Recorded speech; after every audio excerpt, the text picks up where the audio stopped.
Over active bladder आजच्या काळात खूपच कॉमन आहे, ज्यामध्ये प्रौढ माणसांमध्ये युरिन लीक होते. हे साधारणपणे ओल्ड एज मध्ये पाहिलं जातं. तर आज आपण ब्लॅडर इनकॉन्टिनन्सच्या संबंधी नावाजलेले पुण्यातील युरोलॉजिस्ट डॉक्टर केतन वर्तक यांच्याकडून जाणून घेऊया. Welcome doctor. ओएबीच्या उपचारासाठी काय पर्याय आहेत? ओव्हर ऍक्टिव्ह ब्लॅडर स्पेशली स्त्रियांमध्ये किंवा पोस्ट मेनोपॉझल एजमध्ये जे दिसतं ते युजली जे मसल पेल्विक फ्लोर मसल आपण स्नायू म्हणतो ते ढिले झाल्यामुळे दिसतं. पूर्वीच्या काळी ज्यावेळी डिलिव्हरी खूप जास्त व्हायच्या आणि नॉर्मल डिलिव्हरी व्हायच्या, तो त्या एजमध्ये हे खूप कॉमनली पोस्ट मेनोपॉझल एजमध्ये दिसतं. आजकाल डिलिव्हरीचं प्रमाण कमी झाले आणि युजली सीझर होतात, त्यामुळे ते प्रमाण रिलेटिव्हली आजकाल कमी आहे. परंतु मागच्या जनरेशनच्या लोकांना आता हे बऱ्यापैकी जाणवतं. तर त्यामुळे एक्सरसाइज, पेल्विक फ्लोर एक्सरसाइज हा पहिला त्याच्यावर उपाय आहे. दुसरे म्हणजे आता ओव्हर ऍक्टिव्ह ब्लॅडरसाठी मेडिसिन अतिशय चांगले आलेले आहेत. ओव्हर ऍक्टिव्हला सॉलिफेनसिन किंवा मिराबेग्रॉन, फिसोप्टेरोडिन किंवा या टाईपच्या ज्या मेडिसिन आहेत त्या अतिशय गुणकारी आहेत. ओएबी जीवनाच्या गुणवत्तेवर प्रभाव टाकू शकतो का? नक्कीच बदलतं. कारण एखादा माणूस स्पेशली काय असं आजकाल यंग मुलं मुली ऑफिसमध्ये एसी मध्ये काम करतात, तर त्यावेळी त्यांना मीटिंग चालू आहे आणि एसी जोरात चालू आहे, अशा परिस्थितीत त्यांना एकदम लघवीची भावना झाली तर मीटिंग कंटिन्यू करणं अशक्य होऊन बसतं. त्यांना पळायला लागतं लघवीला, मग मीटिंग डिस्टर्ब होते किंवा या टाईपचे यंग एजमध्ये सुद्धा आजकाल प्रॉब्लेम कॉमनली असतात. म्हातार वयामध्ये म्हणला तर समजा एखादा माणूस कुठेतरी लांब ट्रॅव्हलला गेलाय, हडपसरवरनं बाबा पुणे सिटीमध्ये यायचंय, तो समजा बसमधनं ट्रॅव्हल करतोय, तर अनफॉर्च्युनेटली त्याला जोरात लघवी लागली की त्याला फार काय ऑप्शन राहत नाही. तर त्यामुळे त्याचे प्रॉब्लेम हे दिवसेंदिवस प्रॉब्लेम असतातच. माझा तुम्हाला प्रश्न आहे की ओव्हर ऍक्टिव्ह ब्लॅडरचं कारण काय आहे? मुख्यत्वे वयानुरूप हे प्रॉब्लेम जास्त जाणवतात. पुरुष आणि स्त्रिया दोघांचे 60-65 नंतर लघवीचे कंट्रोल थोडेसे डिले झाल्यामुळे तो प्रॉब्लेम जास्त असतो.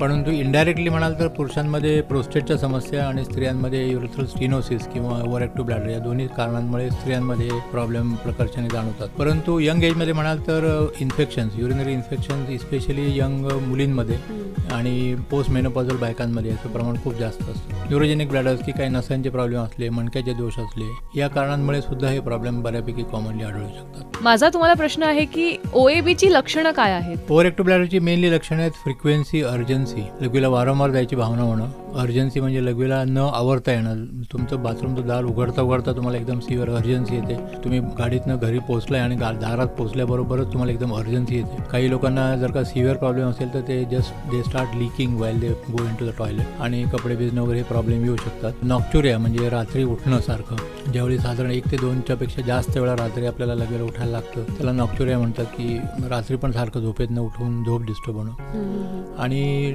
इनकॉन्टिनन्स म्हणजे लघवीचा कंट्रोल दिला होणं. डॉक्टर, सामान्य जीवनशैलीमध्ये कोणते उपाय आहेत जे मदत करू शकतात? पहिली गोष्ट करायला पाहिजे की स्पेशली नॉक्च्युरिया किंवा रात्री लघवीला उठायला लागणं, ह्याच्यासाठी अतिशय सिंपल गोष्ट आहे की रात्रीचं जेवण आणि झोप ह्याच्यामध्ये साधारण 3 ते 3.5 तासाची गॅप ठेवा. आणि जेवताना जेवढं पाणी प्यायचं तेवढं प्या. जेवणानंतरचं पाणी बंद करून टाका. त्याने काय होतं की जेवताना जे पाणी प्यायलं त्याची लघवी तयार व्हायला समजा पुढचे 2-3 तास जे काय जातील, तोपर्यंत तुम्ही परत लघवीला जाऊन ब्लॅडर एम्प्टी करूनच झोपता. तर त्यामुळे नंतरचं जे उठणं आहे ते नाहीसं नाही पण कमीत कमी बऱ्यापैकी कमी होऊ शकतो. तो नॉक्च्युरिया पार्ट जो आहे तो अगदी लाईफस्टाईल चेंज करून चांगला आत्मसात करता येऊ शकतो. किंवा ट्रॅव्हल करताना पाणी जरा लिमिटेड ठेवू शकता. ओएबीच्या उपचारासाठी काय पर्याय आहेत? ओव्हर ऍक्टिव्ह ब्लॅडर स्पेशली स्त्रियांमध्ये किंवा पोस्ट मेनोपॉझल एजमध्ये जे दिसतं ते युजली जे मसल पेल्विक फ्लोर मसल आपण स्नायू म्हणतो ते ढिले झाल्यामुळे दिसतं. पूर्वीच्या काळी ज्यावेळी डिलिव्हरी खूप जास्त व्हायच्या आणि नॉर्मल डिलिव्हरी व्हायच्या, तो त्या एजमध्ये हे खूप कॉमनली पोस्ट मेनोपॉझल एजमध्ये दिसतं. आजकाल डिलिव्हरीचं प्रमाण कमी झाले आणि युजली सीझर होतात, त्यामुळे ते प्रमाण रिलेटिव्हली आजकाल कमी आहे. परंतु